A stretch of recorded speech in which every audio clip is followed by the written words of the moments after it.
साहित्य लहर में आपका स्वागत है। आज आप सुनेंगे मालती जोशी जी की कहानी अनकहा सच। कहानी शुरू करने से पहले आप मेरे चैनल को सब्सक्राइब कर लीजिए और कहानी पसंद आई तो वीडियो को लाइक ज़रूर कीजिए। धन्यवाद। आइए कहानी सुनते हैं। भैया, मैं माँ को रख लूँगी, खुशी से रख लूँगी। उनकी सेवा का अवसर मुझे मिल रहा है, इससे बड़ी बात और क्या होगी। पर मेरी दो शर्तें हैं। शर्त? भैया भाभी एकदम चौंक पड़े। भाभी तो एकदम ही शुरू हो गई। तुम्हारा हिस्सा दे देंगे भाई, और माँ जी का खर्चा भी, कुछ उधार नहीं रखेंगे। भैया ने उन्हें डपट दिया। उसे बोलने भी तो दो, एकदम ही शुरू हो जाती हो। मेरे सामने इस तरह अपमानित होना भाभी को जरा अच्छा नहीं लगा। वह पैर पटकते हुए भीतर चली गई।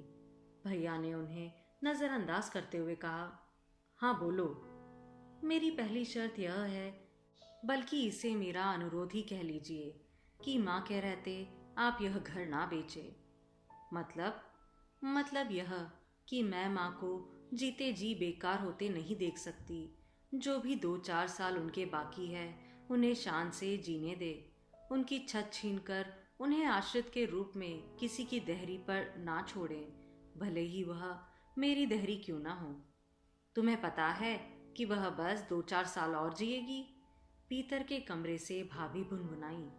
मतलब वे कहीं गई नहीं थी, दरवाजे से कान लगाए वहीं खड़ी थी। भैया ने इस बार भी उनकी ओर ध्यान नहीं दिया और पूछा, दूसरी शर्त? मेरी आपसे विनती है कि माँ को कभी पता नहीं चलना चाहिए कि आप दोनों हमेशा के लिए सुमित के पास यूएसए जा रहे हैं।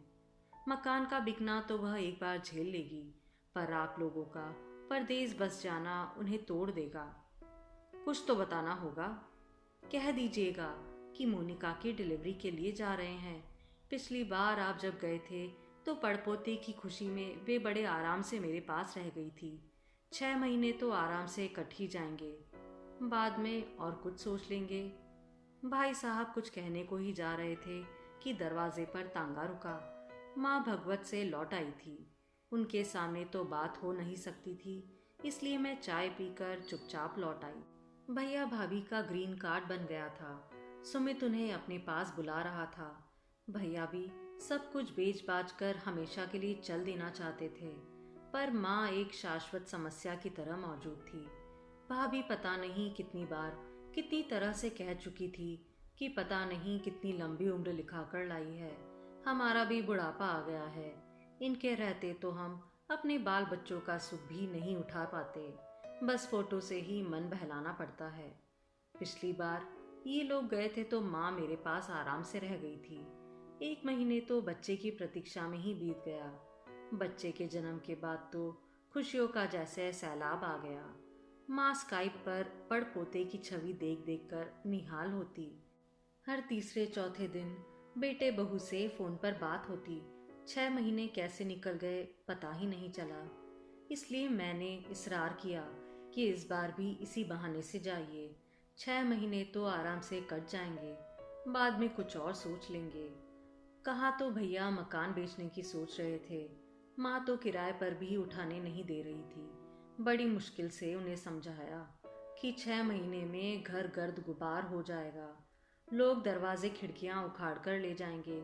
किराएदार रहेंगे तो कम से कम घर में झाड़ू तो लगेगी, दिया तो जलेगा। बेमन से ही सही वे मान तो गई, पर अपना कमरा उन्होंने सील कर दिया। कहा कि यह मेरे ठाकुर जी का बासा है, यहाँ तीसरा कोई नहीं आएगा। 6 महीने बहुत अच्छे से बीत गए। सुमंत ने सुजय की 5 साल पहले वाली तस्वीरें दिखा दिखा कर उन्हें खुश कर दिया। इस साल नए वाले काल्पनिक बेटे का नाम हमने सुयश रख दिया।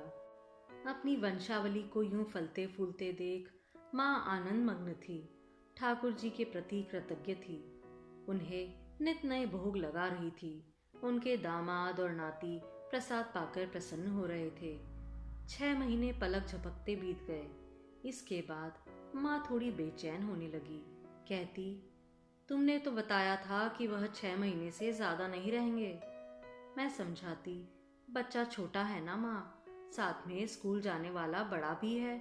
नौकरी करती है मोनिका, दोनों को कैसे संभालेगी। इस बार तो उसके मम्मी पापा ने भी मना कर दिया है कि इतना लंबा सफ़र हमसे नहीं होता, तो अब इन्हीं लोगों को संभालना है। फिर धीरे धीरे फ़ोन कम होते गए। माँ की उत्सुकता भी कम हो गई थी। पहले तो बार बार पूछती, फ़ोन नहीं आया? अब फ़ोन आता भी है तो कहती, तुम ही बात कर लो, मुझे अलग से क्या कहना है। 8-10 महीने बाद तो यह हालत थे कि माँ की बच्चों की तस्वीर में भी रुचि नहीं रह गई। एक बार तो बोली, उससे कहो यूं रात दिन बेमतलब फ़ोन ना किया करे, जो कुछ देखना दिखाना है दिन में दिखाया करे, इतनी ठंड में हमसे बिस्तर से उठा नहीं जाता। उनकी इस उदासीनता का मर्म मेरी समझ में आ रहा था।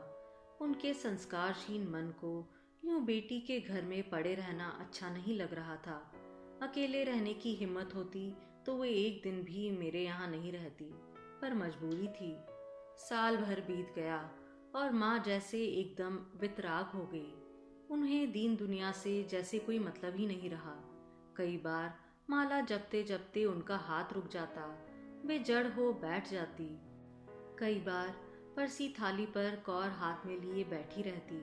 बाकी लोग खाकर उठ जाते और उनका खाना शुरू ही नहीं हो पाता। ठाकुर जी के सामने बैठती तो आंखें कहीं शून्य में टंग जाती। पहले उन्हें मंदिर जाने का बहुत शौक था। सोमवार को शिव मंदिर, मंगलवार को हनुमान जी के, ऐसे दिन बंधे हुए थे।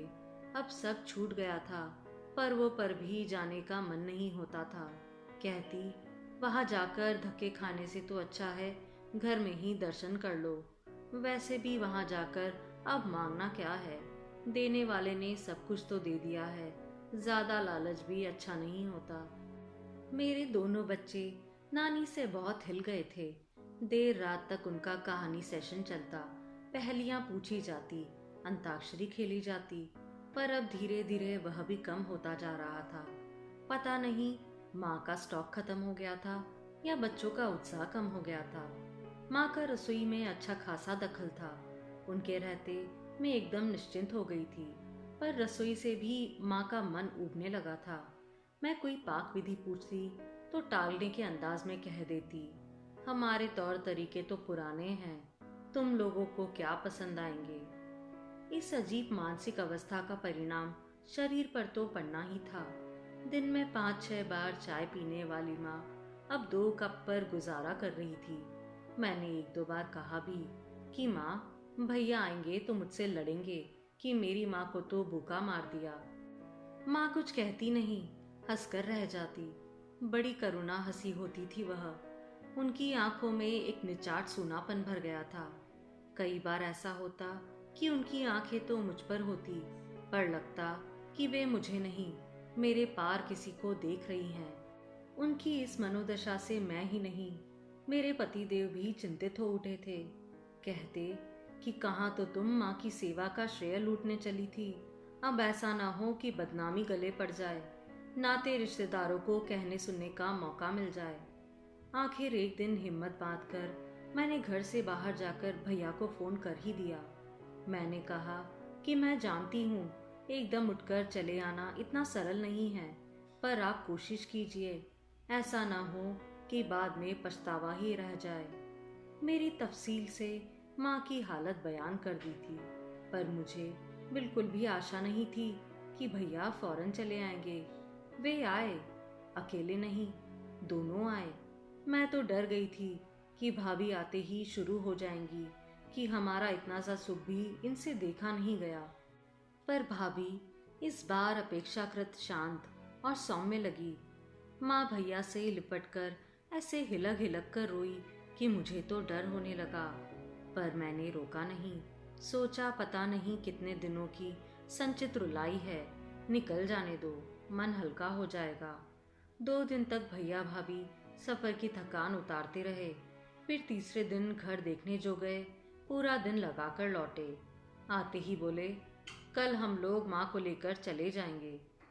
कहाँ? अपने घर, और कहाँ। मैं यहाँ तुम्हारी मेहमान नवाजी का लुत्फ उठाने थोड़ी ही बैठा हूँ, माँ को अपने घर ले जाने आया हूँ। लेकिन वाजपेयी जी से मेरी बात हो गई है, बगल वाला कमरा भी उन्होंने खाली कर दिया है। और सामान? उसका भी इंतज़ाम हो जाएगा। और चौथे दिन भैया भाभी सचमुच माँ को लेकर चले गए। मुझे डर लग रहा था कि कहीं भैया ने मेरे फ़ोन का यह अर्थ तो नहीं निकाल लिया कि मैं ऊब गई हूँ। मैं तो केवल माँ की ऊब को व्यक्त कर रही थी। खैर, अब इस बात पर सोचने का कोई मतलब नहीं था। माँ बड़े उत्साह और उछाल से अपने घर लौटी। बड़े भक्ति भाव से उन्होंने अपने ठाकुर जी को पुनः उनके मंदिर में प्रतिष्ठित किया। अरसे बाद मैंने उनके चेहरे पर प्रसन्न हंसी देखी और मेरी सारी शंका कुशंका का जैसे समाधान हो गया। कुछ मैंने और कुछ वाजपेयी जी ने मिलकर ज़रूरत का सामान जुटा दिया। चाय नाश्ता भाभी बना लेती थी, खाना मेरे घर से पहुंच जाता था। माँ के लिए तो पलंग की व्यवस्था हो गई थी, पर भैया भाभी जमीन पर सो रहते। बड़ा बुरा लगता, पर आश्चर्य की बात यह थी कि भाभी ने कभी किसी दिन परेशानी की शिकायत नहीं की। वे भी पति के साथ माँ की सेवा में जुट गई थी। दोनों को देखकर माँ का जी जुड़ा जाता था और वे दिन भर हाथ जोड़कर ठाकुर जी के प्रति अपनी कृतज्ञता व्यक्त करती। हमें सचमुच अंदाजा नहीं था कि इस बीच माँ भीतर ही भीतर कितनी छिद चुकी है। पता तो तब चला जब वे एक रात सोई तो उठी ही नहीं। माँ का जाना किसी के लिए भी सुखद नहीं होता, पर मैं खुश थी कि माँ ने अपनी अंतिम सांस अपने घर में अपने बेटे बहू के सानिध्य में ली। भैया को जरूर उनकी मृत्यु का पूर्वाभास हो गया, तभी वे जिद करके माँ को अपने घर ले आए। उस दिन इस बात का बुरा लगा था, पर अब खुशी हो रही थी। भैया ने मुझे धन्यवाद देते हुए कहा कि अनु, तुमने बहुत अच्छा किया कि समय रहते मुझे खबर कर दी, नहीं तो सचमुच जीवन भर पछतावा ही रह जाता। आप लोगों को देखकर माँ इतनी खिल उठी थी कि मुझे अंदाजा ही नहीं था कि अंत इतना समीप होगा। शायद माँ की जिजीविषा इतनी ही थी। कोई बात नहीं, हम इसी बात से संतोष कर लेते हैं कि अंतिम सांस उन्होंने अपने घर में ली। अपने दरवाजे से उनकी अंतिम यात्रा निकली। बाकी सारे काम भी यहीं से संपन्न होंगे, जैसे कि भैया ने चाहा था। सारे काम निर्विघ्न संपन्न हो गए।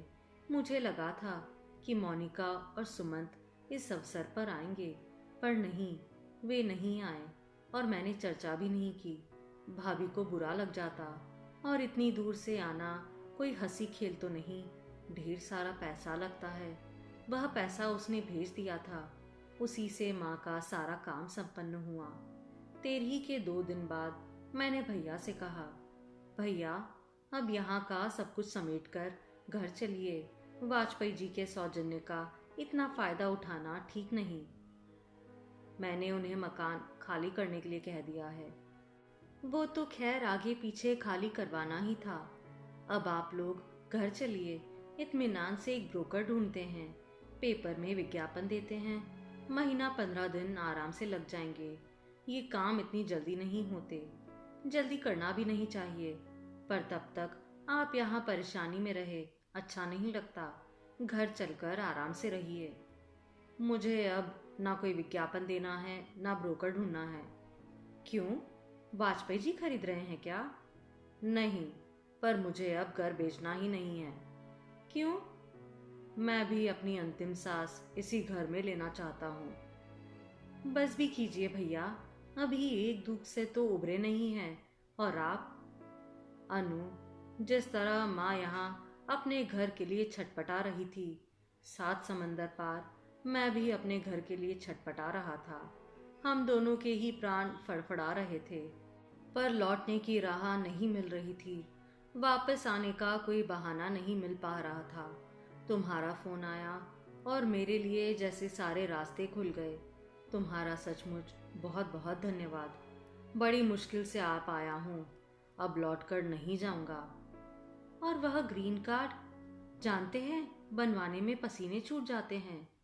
ठीक है, तो 1.5 साल रह तो आए हैं, मन हुआ तो फिर चले जाएंगे, पर अब जाकर करना क्या है। जितना घूमना था घूम लिए, जो देखना था देख लिया, जो कुछ एंजॉय करना था कर लिया। अब हम कहीं नहीं जाएंगे। कहकर भैया चुप हो गए। उन्होंने जो कुछ कहा उससे शायद कई गुना अनकहा रह गया था, और वह अनकहा मुझ तक पहुंच रहा था। इसलिए मन कैसा तो हो गया। मैं उठ खड़ी हुई। भैया, चलती हूँ अब, देर हो रही है, बच्चे राह देख रहे होंगे। जा रही हो? अच्छा, भैया ने कहा। उनकी आंखें मुझ पर टिक गई थी। वे आंखें देखकर मैं कांप गई। पिछले दिनों माँ की आंखों में भी एक निचाट सूनापन भर गया था। वे मेरी ओर देखती भी थी तो लगता था मुझे नहीं, मेरे पार किसी और को देख रही है। इस समय भैया की आंखों में भी वही सूनापन, वही खालीपन था। वे मुझे देखते हुए भी नहीं देख रहे थे, मेरे पार कुछ देख रहे थे। क्या था उस पार? अमेरिका। आप सुन रहे थे मालती जोशी जी की कहानी अनकहा सच। अगर आपको कहानी पसंद आई तो प्लीज़ मेरे चैनल को लाइक, शेयर और सब्सक्राइब ज़रूर कीजिए। धन्यवाद।